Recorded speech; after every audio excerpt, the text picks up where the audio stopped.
Hello everyone, my name is Lokesh राजस्त।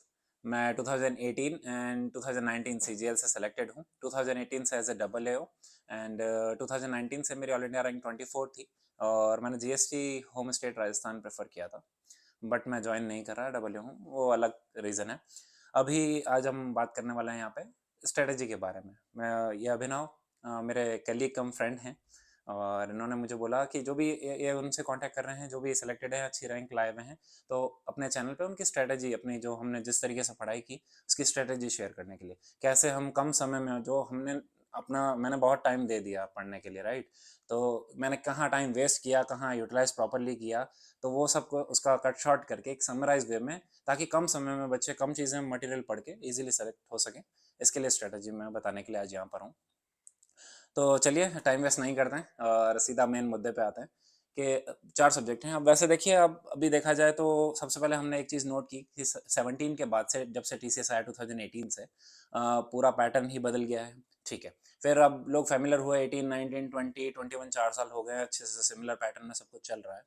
लेकिन suddenly अब हो गया 2022 से पूरा एक एग्जाम का पैटर्न चेंज हो गया। Not the syllabus, syllabus is almost same, but exam का पैटर्न चेंज हो गया। प्री अब क्वालिफाइंग हो गया, जबकि पहले वो पूरा ऐड होता था प्री और मेंस के मार्क्स। तो कोई बात नहीं, लेकिन फिर भी सिलेबस सेम है और हमेशा से यही रहा है। आप प्री हो चाहे मेंस हो, तैयारी एक ही बार होती है, उसके बाद सिर्फ प्रैक्टिस होती है। प्री से पहले ही कंप्लीट तैयारी हो जानी चाहिए और उसके बाद सिर्फ उसके मॉक एंड प्रैक्टिस से ही आगे आप अच्छा स्कोर करते हो और रैंक लेते हो और जॉब लेते हो। That's it, right? तो चलिए बात करते हैं 2023 सीजीएल और सीएचएसएल का नोटिफिकेशन आपने देख चुके होंगे और सेम सिलेबस सेम है, सब कुछ सेम है, आप जानते ही हैं अच्छे से, आप अवेयर हैं, अगर एसएससी के एस्पायरेंट हैं तो ये सब की जानकारी आपको आराम से होगी। तो चलिए बात करते हैं हम कैसे कम समय में हम इन सब टॉपिक को इजीली कवर कर सकें और अच्छी रैंक ला सकें। ठीक है, तो let's begin with maths. Maths पकड़ लेते हैं। तो अब आप देखेंगे कि मैथ्स में एक्स्ट्रा सिर्फ दो टॉपिक ऐड हुए हैं, परम्यूटेशन, कॉम्बिनेशन और प्रोबेबिलिटी। उसके वीडियोस अभिनव को मैंने बोल दिया है, ये खुद बना के डाल देंगे और बहुत बेसिक क्वेश्चंस आएंगे, इतने टफ नहीं आएंगे। कोई जैसे वो इंजीनियरिंग में जैसे आते थे वैसे कुछ नहीं आने वाले हैं। ठीक है, तो बेसिक आएंगे, बेसिक क्वेश्चंस आप आराम से कर सकते हैं। इससे आरएस अग्रवाल, किरण मेनन किसी से भी कर दीजिएगा, ये कोई बड़ी बात नहीं है। बाकी करते हैं अपन दूसरे टॉपिक्स की बात कि भाई उन्हें अब तैयार कैसे किया जाए। सबसे पहली बात की जाए, मैं दो कैटेगरी में बांटूंगा लोगों को, अपने अपने हिसाब से उसे एडजस्ट कीजिएगा। एक वो हैं जो बिल्कुल बिगनर हैं, जस्ट अभी शुरू हो रहे हैं। कई लोग कॉलेज में होंगे, सेकंड ईयर थर्ड ईयर में, और कई जस्ट पास आउट गए होंगे, लेकिन वो पहली बार तैयारी कर रहे हैं कोई भी कॉम्पिटेटिव एग्जाम की, एसएससी वगैरह की। तो आप ये जानते हैं कि थोड़ा वक्त तो लगता है। ठीक है, चलिए कोई नहीं। आपके लिए सबसे बेस्ट तरीका, जो बिल्कुल बिगनर है, मैं अभी सिर्फ उनके बारे में बात कर रहा हूँ, सिर्फ वही ध्यान दीजिएगा पहले। आपके लिए बेस्ट सबसे ये है, किरण की बुक लाइए। और ये चीज़ अभी से नहीं, पुरानी है। जब इवन 16 17 और इन तब के पेपर होते थे, तब भी लोग किरण की ही प्रीवियस ईयर की बुक सॉल्यूशन करते थे, हमेशा से। 97 से शायद चला, 1997 या 98 से, तब से लेकर 2012 13 14 सबके सवाल ही मिक्स होते थे, प्रीवियस ईयर क्वेश्चंस, और लोग वही किया करते थे। आपको बुक लानी है किरण की लेटेस्ट वाली, बिल्कुल लेटेस्ट वाली लाइएगा, जिसमें सारे हों अभी वाले, C G L 18 19 20 21, C H S L के क्वेश्चन होंगे उसमें, जी डी और M T S C P O, जो भी एस एस सी लेता है लगभग आपने देखा होगा, सबका पैटर्न सेम है, सबका। और सिमिलर वे में क्वेश्चन पूछे जा रहे हैं। डिफिकल्टी लेवल किसी में थोड़ा बहुत ऊपर नीचे हो सकता है, लेकिन लगभग सिमिलर रहा है। अर्थमेटिक का वेटेज अच्छा रहा, कैलकुलेटिव रहे, और एडवांस का थोड़ा सा कम रहा, पर फिर भी ट्रिकी और अच्छे क्वेश्चंस थे। ठीक है, तो सवाल यही है, हमें करने हैं प्रीवियस क्वेश्चन। अब आपको लानी कौन सी बुक है? लानी किरण में भी ले आएंगे ना, तो उसमें आपको टाइप वाइज लाना है। टाइप वाइज क्या होता है? जैसे आप ऐसा नहीं कीजिएगा कि प्रीवियस ईयर के सारे भाई एक एक सेट का पूरा एक साथ है, नहीं। हमें करना है टॉपिक वाइज। एक टॉपिक, जैसे मान लो अलजेब्रा है, मैं बिगनर हूँ, मैंने मान लो अलजेब्रा की पढ़ाई की, तो अब मैं क्या करूँ? प्रैक्टिस। प्रैक्टिस क्या, हमें वही सवाल करने हैं जो पहले आ चुके हैं, उन्हें ही बार बार रिपीट करना है। कोई हमें हार्ड एंड फास्ट बड़ी क्वांटम कैट और ये वो बड़ी बड़ी किताबें लाने की कोई जरूरत नहीं है। सिंपल सी बुक है, प्रीवियस ईयर के क्वेश्चंस हैं, लगभग वैसे ही पैटर्न में रिपीट होते हैं, लगभग वैसे ही पैटर्न में। ठीक है, तो हमें बस 19 सवाल, और उनकी संख्या इतनी ज्यादा है कि अच्छे से प्रैक्टिस की जा सकती है। आप सोचेंगे यार ऐसा नहीं होता कि ये 40 सवाल तो हमने कर लिए, 45 सवाल, 41वां सवाल कोई अलग आ गया पेपर में, तो हम कैसे करेंगे? नहीं, उसमें कम से कम चार, आप सोचिए, सीजीएल 18, 19, 20, 21, 4 साल में प्री के कम से कम हर एक 25-30 सेट होते थे हर एग्जाम में, मल्टीप्लाई कीजिए 4 सालों में। सेम CHSL के MTS CPO, जोड़िए, आप समझिए पैटर्न पेपर कितने हो गए, उनके क्वेश्चंस कितने हो गए। तो plenty of questions are there, आप आराम से टॉपिक कीजिए, उनके सवाल कीजिए उससे, और वापस रिपीट मोड पे उन्हें ही चलाइए। एक टॉपिक कर लिया, सवाल कर लिए, अगला टॉपिक कीजिए, दूसरे कीजिए, और जैसे रिवीजन मोड हो उन्हीं सवालों को वापस कर लीजिए। पहली बार जब आप कर रहे होंगे आपको कई सवालों को करने में बहुत टाइम लग रहा होगा। जो भी सवाल आप 30 सेकंड से ज़्यादा सोचने में वक्त लग जाए, ऐसा नहीं कि करने में नहीं हो रहा। आप सोचिए कि आपको पता भी नहीं चल रहा कि मैं कैसे बढ़ूँ इस सवाल में, उसे मार्क कीजिए। नेक्स्ट टाइम जैसे ही आप आते हैं उस पर, जब अगली बार आप रिवीजन के मोड पे होंगे, तब ये मार्क वाले सवाल पहले किया कीजिए, क्योंकि उसके अदर देन सवाल तो आप किसी भी समय कर सकते हैं, आपको कोई नींद से उठा के भी करवाएगा तो भी आप कर पाएंगे, राइट। आपको वो सवाल करने रहेंगे जो आपके लिए टफ थे, भाई पहली बार में दिमाग में नहीं आ रहे थे, उन्हीं का 2-3 बार रिवीजन करेंगे और आपका कंप्लीट काम है। ये हुआ मैथ्स के लिए। कहीं और मत भटकेगा भाई, आप कहीं कहीं से भी पढ़ रहे हैं, आप देखिए, आप वीडियो पढ़ रहे होंगे, पहले आपको एक बार टॉपिक समझने के लिए अलग अलग जगह से वीडियो देख रहे होंगे, आप कहीं टॉपिक कुछ कर रहे होंगे, कर लीजिए, वो लोग भी कोई ना कोई बुक सजेस्ट करेंगे, ठीक है, मैं मना नहीं कर रहा हूँ, उनकी अपनी स्ट्रेटेजी हो सकती है, बट स्टिल किरण एक, मतलब कैसे बताऊं, कि उस तरीके की बुक है कि आपको प्रीवियस ईयर के ही तो सवाल दे रही है, उनका कुछ अपना तो सेपरेट है नहीं। जो एसएससी ने आज तक सवाल डाले हैं वो सिर्फ उन्हीं का कंपाइलेशन है, बस प्रॉपर वे में है, मैं इसलिए उसे सजेस्ट कर रहा हूँ, उसे रेकमेंड कर रहा हूँ। तो आप बस उनके सवाल कीजिए लगातार और आपका काम खत्म है, ठीक है। ऐसा ही टॉपिक, और इसका रिवीजन अच्छे से होना चाहिए आपको। लगभग आप ये समझिए अभी लास्ट बीते हुए 4 सालों के सवाल तो आपको लगभग याद ही हो जाना चाहिए, आपको देखते ही पता होना चाहिए कि भैया इसका आंसर ये होगा। और ये तो, और कई लोग तो ऐसे भी होते हैं जो पहले की भी जो पुराने भी लोग पढ़ते थे, वो भी ऐसे ही वो बुक को पूरा इतना रट लेते थे कि भाई सवाल आया, पता भी नहीं है कि क्या करना है, लेकिन उन्हें आंसर याद है। तो आपको लगभग इन 4 सालों के तो एटलीस्ट इस तरीके से अच्छे से मजबूत करने हैं, और बाकी दूसरे प्रीवियस ईयर सवाल मिलेंगे वो आपका पूरा बेस तैयार करने के लिए, क्योंकि आप नए प्लेयर हैं और बिल्कुल नए सिरे से अभी शुरू कर रहे हैं, तो आपके लिए सवाल करना, सवालों की संख्या का ज़्यादा करना बहुत बहुत इंपॉर्टेंट है। तो कम से कम हर एक टॉपिक पे 400-500 सवाल, 600 सवाल करेंगे, तब आपका कुछ काम हो पाएगा। पर फिर भी ज़्यादा वक्त नहीं लगता, आप एक बार शुरू करेंगे आपको समझ में आ जाएगा। एक ही बुक है, एक ही रखिए, ज़्यादा मटेरियल मत इकट्ठा कीजिए। आपको टॉपिक कहीं से भी करना है, यूट्यूब से कीजिए, कोई और सॉल्यूशन आपके कोई पढ़ाने वाले हैं, कहीं आप कोचिंग जाते हैं उनसे पढ़िए, जैसे भी चाहते हैं। इवन अभिनव ने भी सारे शायद वीडियो डाल रखे हैं, आप उनके भी ट्राई करके देख सकते हैं, आपको बहुत अच्छे लगते हैं। अपनी अपनी अंडरस्टैंडिंग के ऊपर डिपेंड करता है कि कौन सा बेटर है कौन सा नहीं, वो कीजिए, देखिए, और इनसे सवाल कीजिए। सवाल प्रैक्टिस के लिए मैंने आपको सबसे बेस्ट बुक रेकमेंड कर दी है, ठीक है। चलिए, ये हो गई बिगिनर के लिए, बिगिनिंग वाले स्टूडेंट्स के लिए। अब हम बात करते हैं थोड़ा इंटरमीडिएट लेवल पे होंगे लोग, और कई होंगे दूसरे जो अच्छी खासी तैयारी कर चुके हैं, बट वो फाइनल सिलेक्शन नहीं ले पाते हैं। वो टीयर 1, 2, 3 सब क्लियर कर लेते हैं, डीवी देने जाते हैं, बस फाइनल में कुछ मार्क्स से रह जाते हैं। आप लोगों के लिए सबसे बेस्ट स्ट्रेटेजी यही होती है कि आपको मॉक देने हैं लगातार, ठीक। फिर उसके साथ में क्या करना है भाई, मॉक तो आप सुबह उठेंगे 1-1.5 घंटे में दे दिया, 1 घंटे में रात को दे दिया, बाकी का पूरे दिन क्या करेंगे। तो आप यही पिछले 4 सालों के, जब से TCS आई है, इन्हीं सवालों के लिए सेम बुक किरण ही उठाइए, चाहे कोई भी उठाए, आपको किरण लेने का सिर्फ यही मकसद है कि आपको वो टाइप वाइज डिस्ट्रीब्यूट करके देता है। वरना अगर आप पूरे पेपर डाउनलोड करेंगे तो एक सवाल अलजेब्रा का होगा, एक ज्योमेट्री का होगा, एक अरिथमेटिक के कुछ सवाल होंगे, तो इनको सेग्रीगेट जो भी बुक करके दे रही है आपको, इवन शायद कई PDF मिलती हैं इनकी, शायद गगन प्रताप सर या कईयों ने, लेकिन वो उन्होंने ईयर वाइज किया है। अगर आपको वो इजीली मिल जा रही तो उससे कर लीजिए, जैसे भी करना है आपको, बस सेग्रीगेटेड वे में करना है। ट्रिग्नोमेट्री के सवाल एक साथ, ज्योमेट्री के एक साथ, और अरिथमेटिक के जो भी एक टॉपिक है, प्रॉफिट एंड लॉस, परसेंटेज, सब इंडिविजुअल सेक्शन वाइज डिस्ट्रीब्यूटेड हो, उनके उनकी लगातार प्रैक्टिस कीजिए। जो आपका टॉपिक सबसे कमजोर है उनके उनके सवाल ज़्यादा कीजिए, वापस मॉक लगाइए, उसमें कमी देखिए, वापस इधर जम कीजिए। ये तो हुई मैथ्स के लिए स्ट्रैटेजी, ठीक है। अब बात करते हैं कि पहले एक बार इसी पे ही रहते हैं मैथ्स पे, आगे दूसरी बुक में इंग्लिश, जीके और इनके लिए सजेस्ट कर दूंगा। पहले आप जिस पैटर्न और इसको समझिए कि प्री और मेंस में अभी क्या बदला है 22 और 23 के हिसाब से देखा जाए। जो 22 मेरा, पहले तो 22 का मेंस सबके लिए न्यू होगा, वो कैसा आने वाला है, वो बैंक के पैटर्न पे होगा कि एसएससी के पैटर्न पे होगा, इसकी क्लैरिटी अभी किसी के पास नहीं है। पर जहां तक ऐसा अनुमान लगाया जा रहा है, क्योंकि टाइम लिमिट कम है, मतलब माना उन्होंने वो कर दिया, मैथ्स के सवाल कम कर दिए, रीजनिंग के कम कर दिया, और इंग्लिश और जीके भी ऐड कर दी है मेंस में, जो कि बैंक में होता है जनरली। तो कई लोगों के दिमाग में ये है कि बैंक जैसा पैटर्न ना आए, बैंक जैसे टफ डीआई ना आने लग जाए, पर हमें ऐसा लगता है कि ऐसा होना नहीं चाहिए। क्यों? क्योंकि टाइम लिमिट बहुत कम है, टाइम ड्यूरेशन कम दे रखी है इस बार। तो इतने में अगर टफ सवाल आने लगे तो पेपर करना आसान नहीं होगा बच्चे के लिए, ठीक है। तो मोस्ट प्रोबेबली ऐसा लग रहा है कि सवाल वैसे ही आएंगे, बस वही आपकी स्पीड और फुर्ती उस पर डिपेंड करता है कि आप कौन सा सवाल सिलेक्ट करते हैं, कौन सा सवाल छोड़ते हैं। ये आपकी वो आपकी स्ट्रेटजी पर डिपेंड करेगा, आप कैसे पेपर अटेम्प्ट करने की आपकी क्षमता क्या है उस पर डिपेंड करेगा सब कुछ, कि आप स्कोर कैसा कर पा रहे हैं। फिर भी 22 के बाद क्लैरिटी और ज़्यादा मिल जाएगी, और सेम पैटर्न फिर 23 में भी फॉलो होगा, सीजीएल चाहे CHSL दोनों में सेम पैटर्न फॉलो होने वाला है। तो बात करते हैं अब मेंस की। अब टीयर 3 तो रहा नहीं, डिस्क्रिप्टिव वगैरह शायद, तो सिर्फ बात बचती यही है। मैथ्स में टॉपिक एज इट इज़ है, लेकिन नंबर ऑफ क्वेश्चंस कम हो चुके हैं।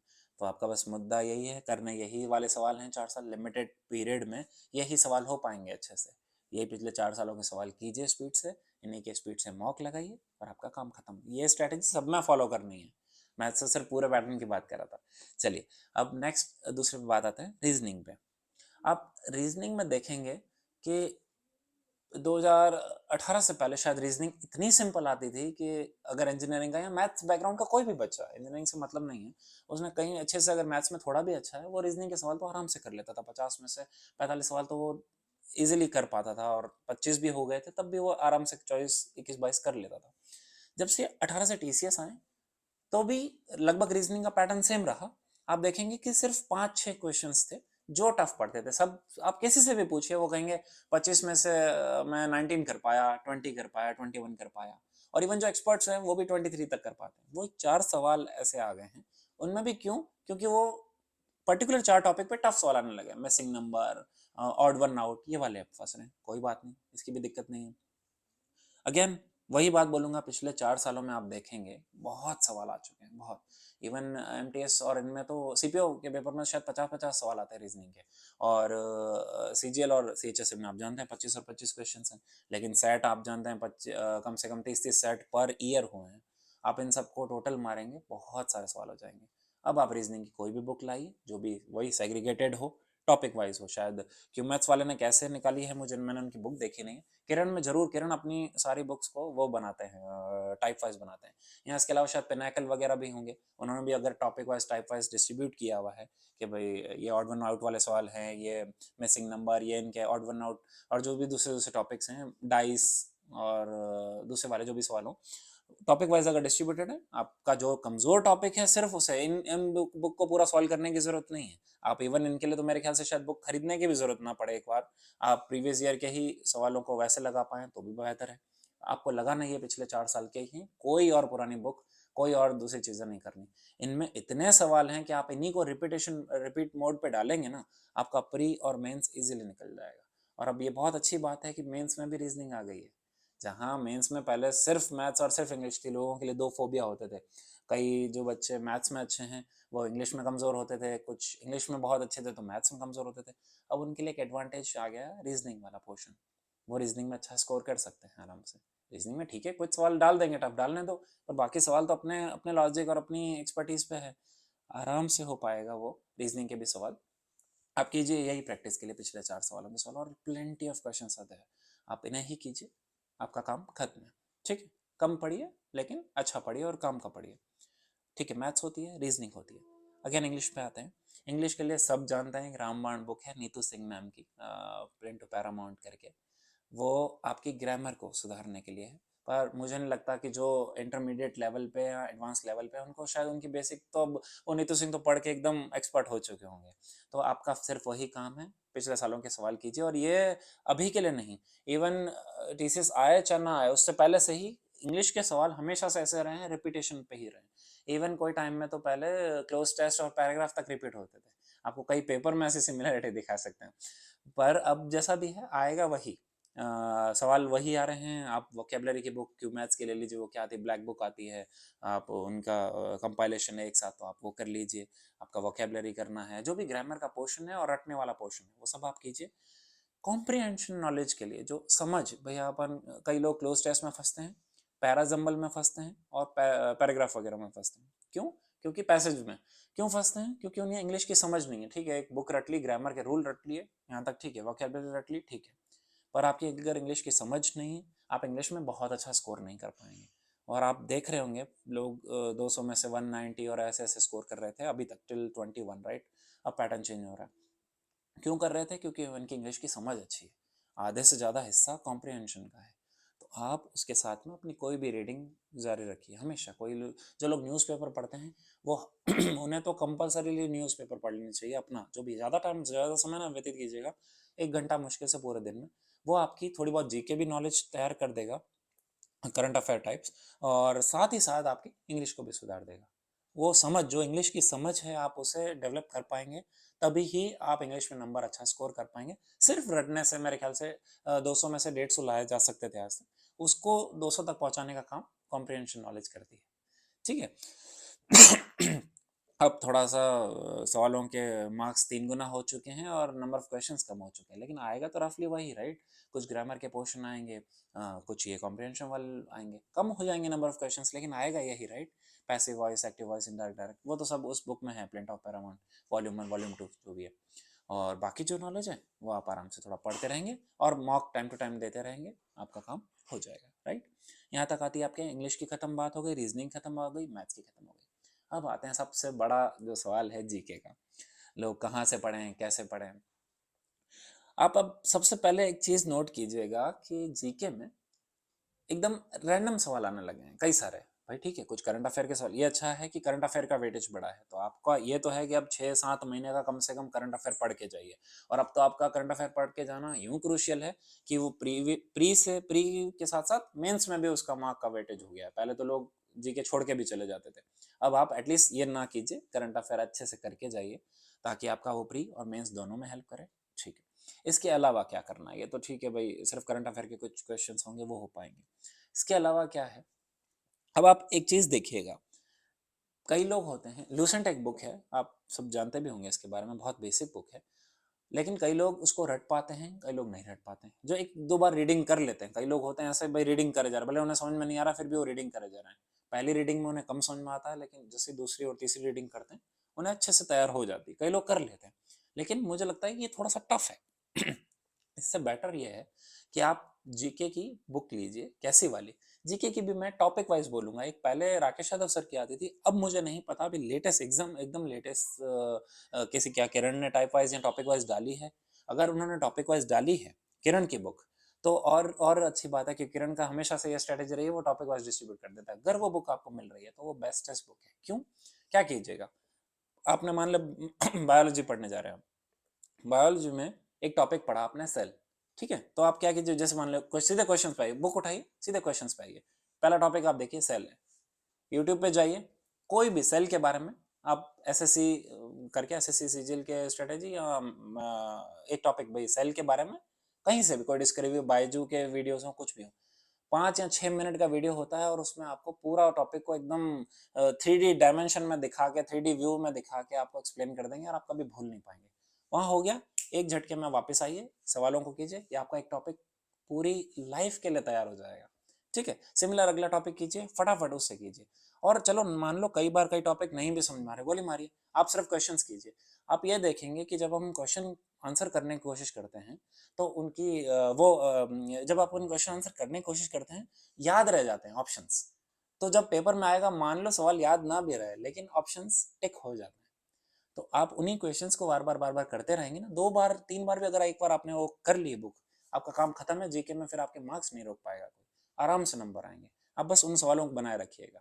जैसे आप करंट अफेयर भी कई लोग ऐसे करते हैं, भाई सीधे क्वेश्चंस करते हैं, पहली बार उन्हें कुछ नहीं समझ में आता क्या चल रहा है, लेकिन अगली बार उन्हें पता होता है कि ये सवाल था और इससे रिलेटेड यही आंसर है और ये आएगा। और क्योंकि सवाल लगभग रिपीट होते हैं, काइंड ऑफ वही पैटर्न पे रखते हैं, और एक टॉपिक के सवाल तो लिमिटेड बनेंगे ना, उसे घुमा के भले कितना भी पूछ लिया जाए, रफली तो क्वेश्चंस वही रहेंगे, मैथ हिस्ट्री हो चाहे पॉलिटी हो।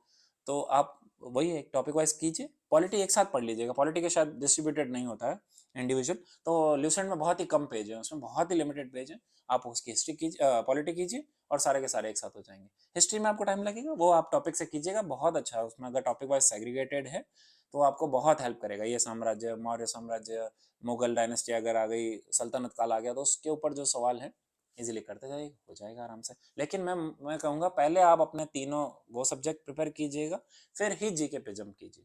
आप उन तीनों में एक्सपर्ट हैं, फिर ही इन पे आइए।